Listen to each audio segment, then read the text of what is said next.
बाल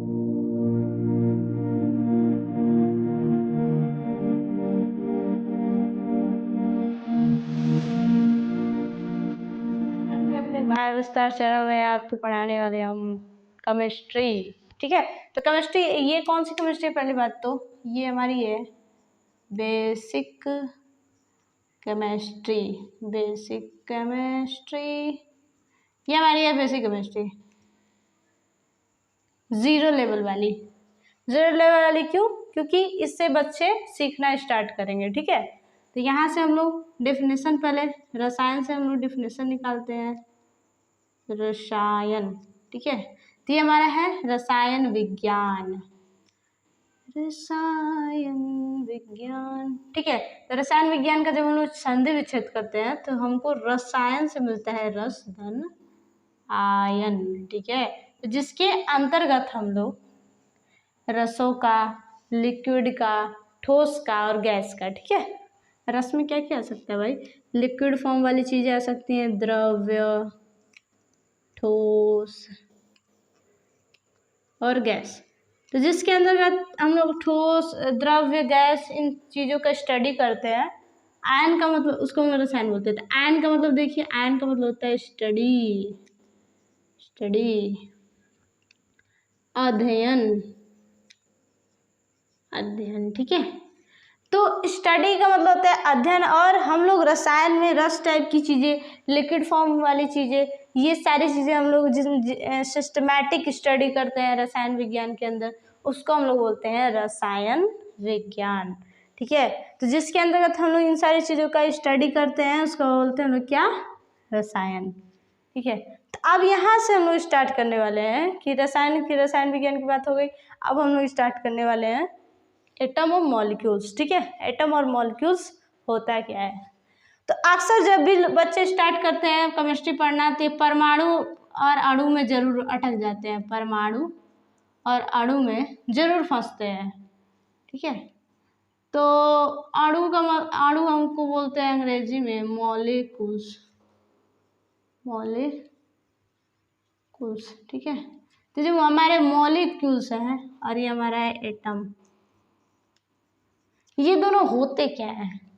नाइन्थ से जब बच्चे स्टार्ट करते हैं ना तो इन्हीं चीज़ों में फंस के रह जाते हैं। परमाणु अणु है क्या, आखिर में टीचर हमें पढ़ाना क्या चाहते हैं? ठीक है, और इसी से वो लोग साइंस से मुंह मोड़ने लगते हैं धीरे धीरे। तो पहली बात सुनिए कि जब भी किसी तत्व के किसी कण को, अति सूक्ष्मतम कण को लेते हैं और उसे दर्शाते हैं तो उसको हम क्या बोलते हैं? परमाणु। अति सूक्ष्म कण को, एकदम छोटा, बिल्कुल छोटे। जैसे मान लीजिए, एक एग्जाम्पल देते हैं, मान लीजिए बुनिया है। ठीक है, एक बुनिया। ठीक है, तो जब भी लड्डू बनता है तो एक बुनिया जब आप उठाएंगे, जैसे मान लीजिए बुनिया है, बुनिया है। ठीक है, तो जब आप बुनिया लेंगे ना तो कहेंगे बुनिया है। क्या है? बुनिया है। और जब आप इसी को एक मुट्ठा ले करके जब आप ऐसे गोल गोल कर देंगे, जब एक मुट्ठा ले करके ऐसे से आप जब इसको गोल गोल कर देंगे तो कहेंगे क्या है? लड्डू है।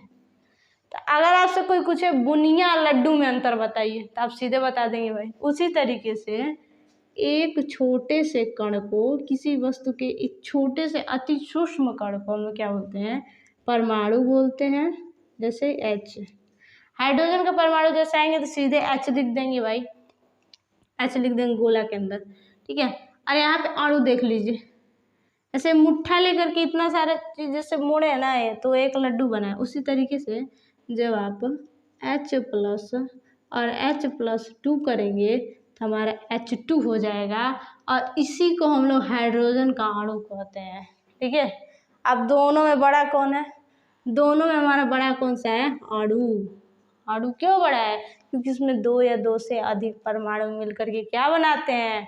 अणु बनाते हैं। दो परमाणु मिलकर के क्या बनाते हैं? अणु बनाते हैं। ठीक है, तो यही एग्जाम्पल जो लड्डू वाला दिया है, ये एग्जाम्पल बहुत आसान था। और जब भी आपको भूले तो ये चीज़ याद, ये फॉर्मूला जो है याद रखिएगा कि अणु और परमाणु में कौन छोटा है। क्वेश्चन आता है कि बताइए अणु और परमाणु में कौन छोटा है, कौन कितना छोटा है, ये हमेशा क्वेश्चन पूछता है। तो आशा करती हूँ इस लेक्चर में आपको समझ में आएगा।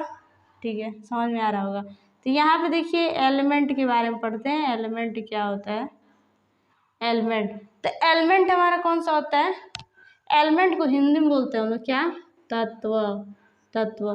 तो किसी भी जब तत्व को हम लोग किसी भी चीज़ को हम लोग शुद्ध सिंपल एक उसके सिंबल से दर्शाते हैं, शुद्ध रूप में रखते हैं। जैसे मान लीजिए शुद्ध दूध, मान लीजिए शुद्ध हाइड्रोजन, तो क्या हो गया हम लोग का? एलिमेंट हो गया। ये बिल्कुल शुद्ध रूप है, इसमें कोई थोड़ा भी मिलावट नहीं है। ठीक है, यहाँ पे जैसे मान लीजिए सोना होता है, तो 24 कैरेट का सोना बिल्कुल शुद्ध होता है, 18 कैरेट का सोना में थोड़ा मिलावट होता है। इसी तरीके से इसमें कोई मिलावट नहीं है। अब यहाँ पे आ जाइए कंपाउंड। ठीक है, कंपाउंड, तो जो हम लोग कंपाउंड है इसको हम हिंदी में बोलते हैं यौगिक। ठीक है, तो ये हमारा जो यौगिक है, जिस भी जब 2 या 2 से अधिक तत्व मिलते हैं तो हमारा क्या बनता है? यौगिक बनता है। जैसे मान लीजिए H2O, CH4, C3H3, तो ये सारी चीज़ क्या है? यौगिक हैं। ये क्या है? कंपाउंड है। और मान लीजिए होमवर्क में आपको दिया जाए कि 5 कंपाउंड लिखिए, आप लिख नहीं लेंगे क्योंकि अलग अलग तत्व हैं, आपस में मिले हैं तो यौगिक बना है। ठीक है, बट इसका मतलब नहीं कि इनमें मिलावट हो गया। नहीं नहीं नहीं नहीं, इसका ये मतलब ये अपनी जगह अपने शुद्ध रूप में प्रेजेंट होकर के मिले हुए हैं। ठीक है, आपस में इनका एक निश्चित अनुपात है। हर चीज़ का निश्चित अनुपात है। जैसे जल है तो जल का क्या एक निश्चित अनुपात है, चाहे वो समुद्र में हो, चाहे वो नल में हो, चाहे वो नाली में हो, चाहे वो नाला में हो, और चाहे वो नदी में हो, चाहे कहीं भी हो, उसका एक शुद्ध अनुपात में है। ठीक है, चाहे समरसेबुल से निकले चाहे मोटर से निकले, उसका एक क्या है?